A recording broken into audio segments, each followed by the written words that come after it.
Hello, and welcome to Insightful Conversations with your host, 3 Principles practitioner, Adey-Jones. Join her each week as she welcomes some of the world's leading 3 Principles teachers and practitioners who share how this understanding has dramatically improved the quality of their lives and the lives of those they work with. I'm thrilled to have in the studio today with me Cassandra Ogier, who is the founder and director of The Reflective Horse, providing equine and nature-based experiences from the understanding of the principles.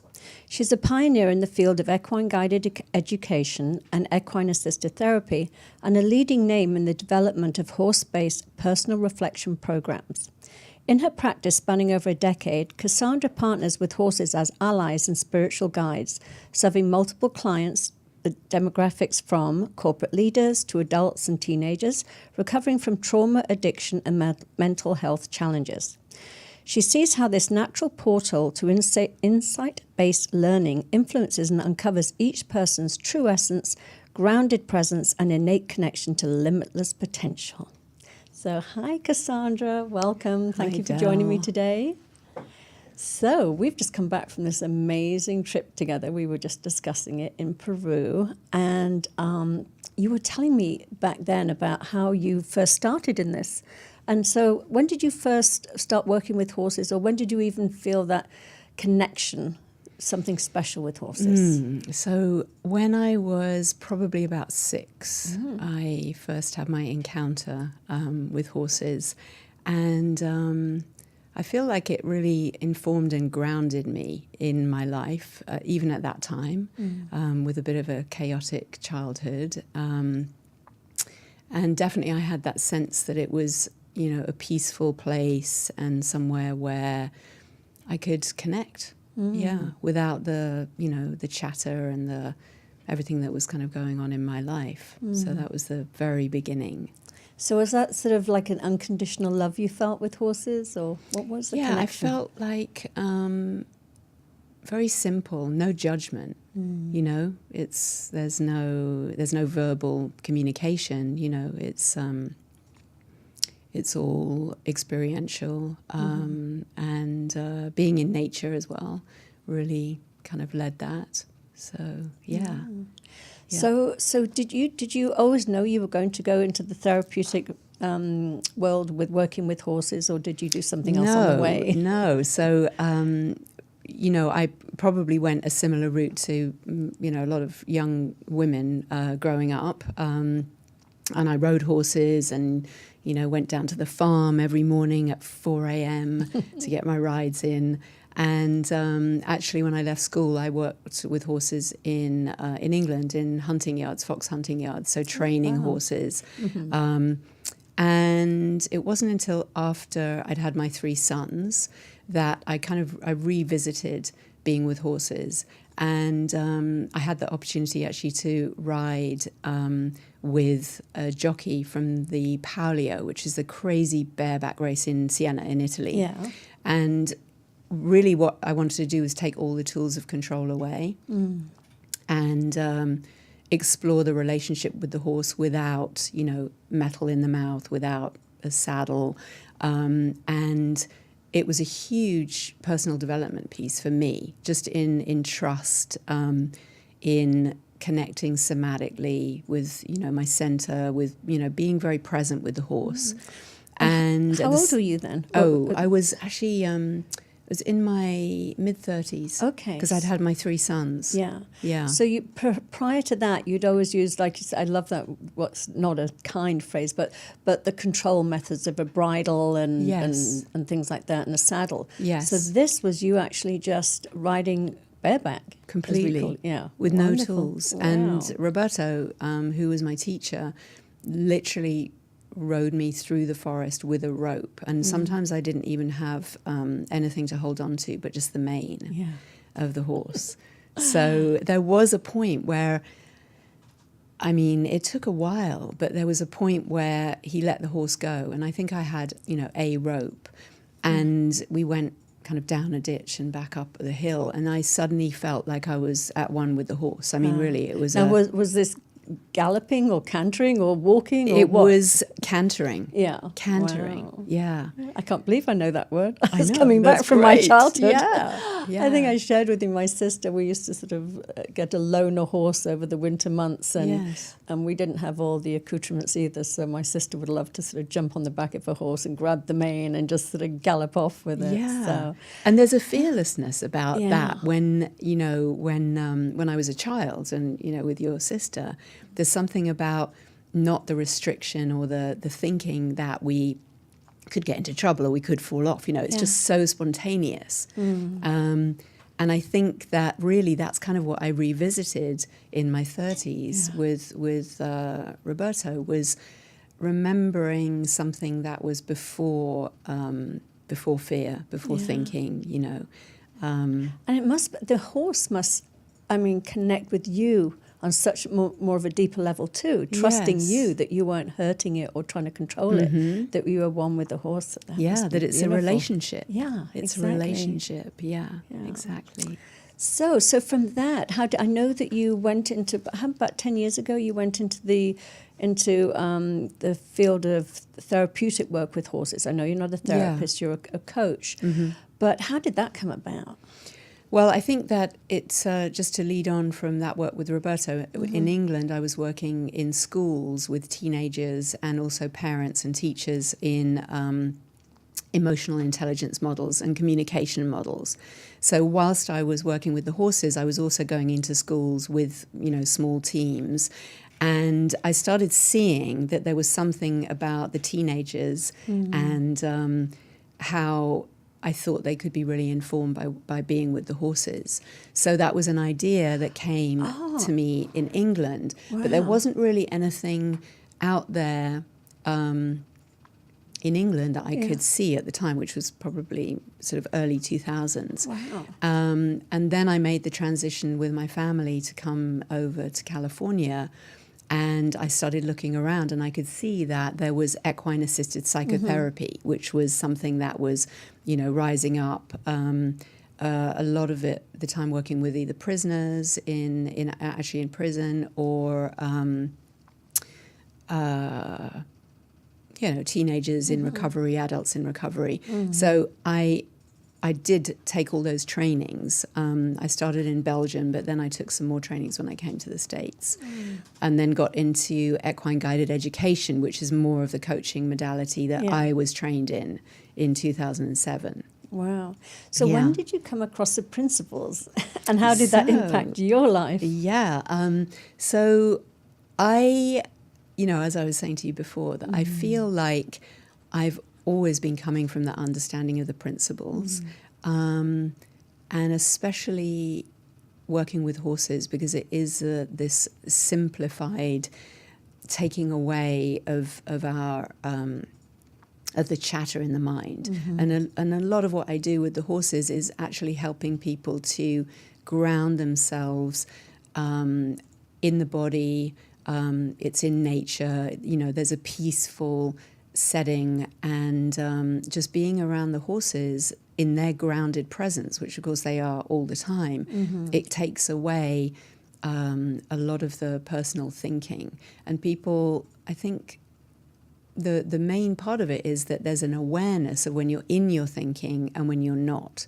So it's kind of like being in a meditation of in some way, although it's not. It's not descriptive. It's not like we're going to meditate. It's just the nature of being around horses brings that grounded presence. Now, I'm fascinated because I don't know anything about this, but I'm just curious, and we'll go back to that last question I had in a second. Yeah. But you say that horses mirror where you're at. I think or reflect. I mean, obviously, reflective horse. That's what they're doing. They're reflecting. So if you have somebody that comes in that's in an agitated state, lots of busy thinking, and things like, how does the horse? I mean, does the horse become agitated? Okay. Yes. I mean, really great examples of that are working with teenagers. Yeah. So I think that a good way to explain it is that I would sometimes work with horses in an arena when I'm working in LA, and rather than put the teenagers in with the horses straight away, we'd actually observe them. And it's really interesting because if the teenagers came in all hyped up, and there was, they've come from wherever they've come from, they come on a bus, there's a lot going on, and we'd put the horses in the arena and they would go absolutely crazy. Yeah. So it was almost like taking the experience, their internal experience, and have it kind of mirrored in the space. Yeah. So even, at that point, it starts off conversations. Yeah. Young people are saying like, he's the boss, she's left out, there's all of this kind of, their internal dialogue is kind of being projected onto the horses. Yeah. And then there's the question of, do you want to go in there, in this state of mind? Yeah. So then there's the responsibility piece, like, yes, maybe if I calm myself down and just start to notice your breathing, then you see the horses actually quieten down. Yeah. So in that way, it's totally a mirror. So funny. I was like, when you were describing that, it's like sort of the herd of children with all their pecking orders of who's this and who's that. Yeah. And then that's mirrored in the herd of horses. So yeah, it's true. It's really true. That's so funny. Yeah. So back to my question then. You started to answer it about when you first came across the principles, it wasn't like it was something new. It was something that resonated in you, where you felt that you were already coming from that place with the work you were doing. Yeah. How did it sort of like, what's the word I'm looking for? I mean, how did it click? How did it click exactly? Or did it validate what you were doing? How did you expand upon it? Yeah, I think it did validate what I was doing. And I think the biggest takeaway was that a lot of the time my clients would think it was the horses. So people would come for, a weekend and then think, I need to be around horses more, I need to be around nature more. But actually, the clear realization for me was that it's not the horses. The horses are, I like to say, a portal to experiencing when you're in your thinking and your personal mind and you're really caught up in that, and then when you're not. And just as I said, the nature of being around them is that you need to have a 360 awareness to be with a 1,500-pound animal. So, the presence in the moment is not something that's manufactured. It's not like me saying, okay, you need to just be present in the moment. The fact that we're in an environment where the horses are around us means that we need to have that 360 awareness. And 360 awareness, or just awareness, requires being present in the moment in a natural process. Yeah. So I think that, back to the question with the principles, I could see that it was the horses are just an access point to bringing people into that awareness, into the present moment, and noticing when they're caught up in their thinking and when they're not. And interestingly, when you're in your thinking, the horses don't want to be around you. Really? I was going to say that. Yeah. Can you fake it with them? No, that's the thing. Horses don't lie. That just the nature of their awareness and their survival is to actually know the intention of another. So say if there was a mountain lion on the hill, the horses are going to know whether that mountain lion has eaten a meal and is walking past, or whether it has an intention to be attacking. So they're reading intention constantly. It's like that's how they read the environment. So really they're just reading our emotional terrain. And when we settle down, they want to be around that energy because it's safe. Yes. It feels comfortable. Now, how do they react to fear? Because I'm imagining there's quite a few people would get in there with, what did you say, the weight of a horse again? Like 1,500 15, pounds. Exactly. Yeah. So when somebody has a fear of actually that sort of the magnitude of these animals, how does a horse react to that? I think that it is circumstantial. So, it really depends. But when there's a lot of fear, horses seem to not want to be around that. Wow. So in a way, when you're fearful, you're projecting some kind of a boundary. Mm-hmm. And the horses pick up on that. Mm. So, it's unlikely that the horse is going to walk into your space. Okay. But they may have some anxiety themselves and be uncertain about whether they should approach or whether they shouldn't. Mm-hmm. So we set it up that, I'm sure that probably a lot of people that know horses know that if you are in an anxious state and you're on a horse, the horse is kind of going to freak out too. Exactly. And that's where, people have experiences where they've been on a horse, become frightened, and then everything's escalated.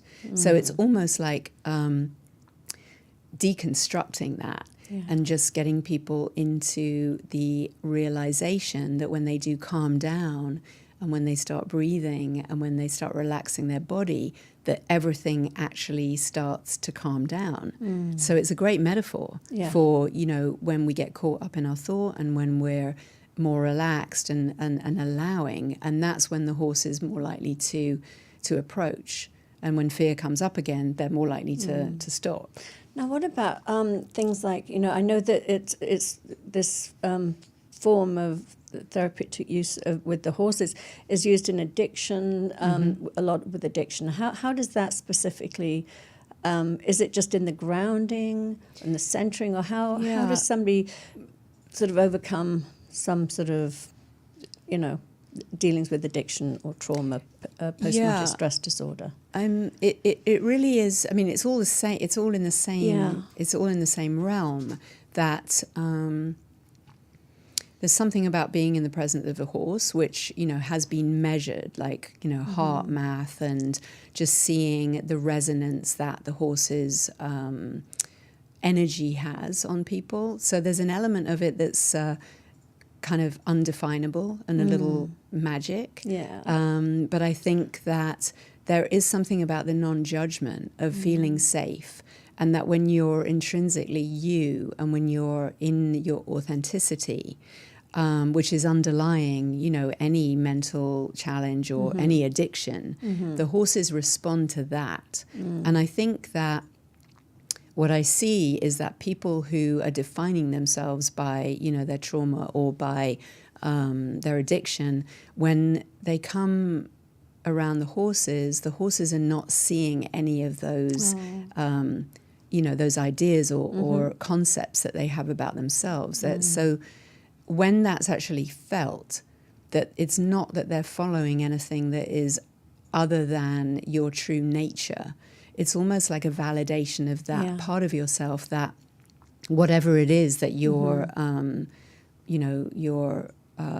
problem or your issue might be is not what the horses are responding to. I love that. So it's not about, a habit that you found yourself sort of repeating, and it's not about a past trauma or event that happened in the past. It's so just about being present to who you are at your essence. Yeah, exactly. Yeah, I exactly. love that. Yeah. So that reflection is really powerful in itself, and then obviously there's each individual has their own experience, and as you mentioned, when you understand that grounding yourself can calm everything, not only you but the environment around you, it's something that it becomes very tangible, and if it's talk therapy, then you can talk about all those things and there can be an intellectual understanding, but it's bringing it into the body and experience in the body. Yeah, I love that you mentioned that. I was going to mention that. So the difference between talk therapy is it stays up here, lots of great concepts, but they say it's like the greatest distance is between here and here. And the type of equine therapy, well, no, you're not an equine therapist, but the therapy that you do with horses, it just is, it's just so in the body, it's so experiential, it's just there. That's where you get your insights. Yeah. So exactly. I know that you do, you've got a few things coming up, and I'm very excited to hear about them. I know one is called the Mastery Program, and you're incorporating Or explain it to us. I know it's a 10-month program. It is. It's a 10-month program. The mastery program, it's incorporating the 3 principles, coming from that understanding. And originally, I created it as a program for other facilitators who wanted to go into the world and use equine guided empowerment or equine guided education to teach others. But as I went along, I realized that it was going to be beneficial to so many people to actually have that experience of the embodiment and the somatic learning, being with the horses, and then also all the way through the 10 months, we've got 3 principles practitioners, also people who are coaching with horses and using those modalities. So each month there's a webinar with these selected great teachers. I was looking on your website. You've got Jack Pransky, Rohini Ross, Natasha Swerdloff, and I've got Dickon. Dickon Bettinger. Yeah. Fabulous. It's going to be amazing. Yeah, and I've got Brad Gallup and Sumaya Abaheda. So there's a lot of people that are working in the principles and who aren't the main teachers, but then we've got some really special teachers who I feel really have a real understanding of that nature perspective. So they're coming from that simplicity and that spiritual nature. And then there's also mentorship webinars with me. So basically throughout the 10 months, we're actually connecting every 2 weeks. So it's an ongoing process with 3 on-site modules where we'll be with the horses. And just to clarify too, you don't have to ride horses to work with horses. So even people that were like, oh, I've never been on a horse, that's too scary for me. Exactly. You can still benefit from this. Yeah, there's no riding involved. I know we started talking about how I got into it, but actually in these programs, it's all on the ground immersions with the horses. So actually it doesn't matter if you know nothing about horses, but if you're drawn to the nature-based experience and something that is, the 3 principles, I think, it comes in different ways. You and I have sat together with some amazing teachers, and there's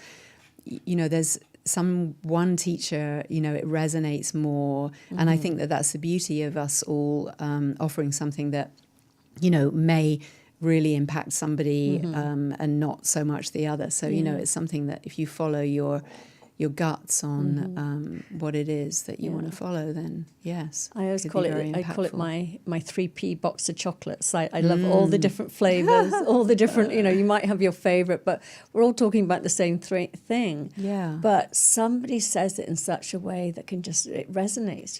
You hear it. Yeah. I just love hearing it from a variety of different teachers. That's what I love about this understanding, is it just keeps deepening and deepening. Yes. So I know you also have another one coming up, which I am toying with in Costa Rica. In Costa Rica. Not a 10-month commitment, but explain what that is more about. So I've developed a really lovely relationship with Costa Rica and some horses in Costa Rica, and I do a week-long retreat, and this one is completely off the grid. So it's near the ocean in the Guanacaste province, with some really lovely friends who have a small retreat center.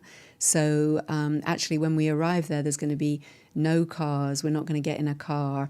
There's access to Wi-Fi if you really need it, but the opportunity is to just be completely off the grid, connecting with the horses daily, walking, just exploring nature and the principles too. Wonderful. Yeah. Now, if somebody wanted to ride, could they ride, or is that just a separate thing? That week program is there's going to be no riding with those horses. It's just going to be about the relationship that we develop with the horses and the insights that come through that relationship. But also, I do know some wonderful people that do have horse riding, so that would be something that people could do before or after. Yeah, sounds wonderful. Yeah. So anything else coming up that you might be doing? I think those 2 are the big ones. Yeah. But you also do you live in Topanga, and I know you do one-on-one coaching too. I do one-on-one coaching. At the moment, I'm not offering that with the horses at the moment in Topanga, but often people that work with me with the horses for, a weekend or a retreat, they'll continue on coaching, with me for as long as they want to. Exactly. I find that portal, there's a resonance which carries through with individual coaching too. Yeah, and that's what's so wonderful that you mentioned that, and they really get to see that it's not necessarily that they don't need the horse. Yeah. Once they've accessed that part within them that the horse is reflecting, that part of calm and their essence, that they can continue to explore the three principles without having to be in the presence of horses. So that's Absolutely. beautiful. And what I love about what we said in the beginning, before we started, was that this is nothing new. We're calling it the three principles, but so many of my clients, I just see this innate well-being that's there, and it doesn't have to have, any kind of a label. It's almost like remembering, or just knowing that innate wellness is always there and always available. I know, and it's such a relief. I don't know about you, but I was on this, striving for something. Once I get this, I will be more comfortable. I'll be more confident. I'll be more whatever, more. Yeah. And there was always a striving for something outside of myself to find that peace. And what I love about the principles, it's just like, no, just turn around and go home. Yeah. It's already inside you. There's nothing to Absolutely. gain. And again, Sid, he didn't discover this. It's what's been talked about for millenniums in philosophies and religions and spirituality. It's just an understanding that we all have inside ourselves. We already know it. Yeah. We're perfectly whole on the inside already. We all have that innate well-being. Yeah, and it takes the pressure off. Yeah, which is what you're saying you experienced, and I think that's probably something that I had going on as well. Is there's a pressure for something, and we don't really get the opportunity to slow down in the way that I experience with the horses. And then realizing that actually that's where so much of our information is coming from, is being able to be quiet and to be informed from that place rather than a busy mind. Yeah. Exactly. Yeah. Well, can you believe it? We're running out of time. Wow. So just share again your website where people can look up all the things that you're offering, all the upcoming events and programs you're doing. Yeah. So the reflectivehorse.com. And the mastery program is on that. There's all the information there. And that starts in May. In May, wow. Beginning of May, so it's coming up soon. And that goes on till February 2020, which is amazing that we've got a 10-month span. I know. And also the Horse Wisdom and Embodied Spirit is the retreat in Costa Rica in July. Exactly. Yeah. All right. Well, thank you so much for joining me today. Thanks, It's been Del. so lovely. And I'll see you soon. I'll see you this weekend. See you this weekend. All right. Thanks. Thank Bye-bye. you.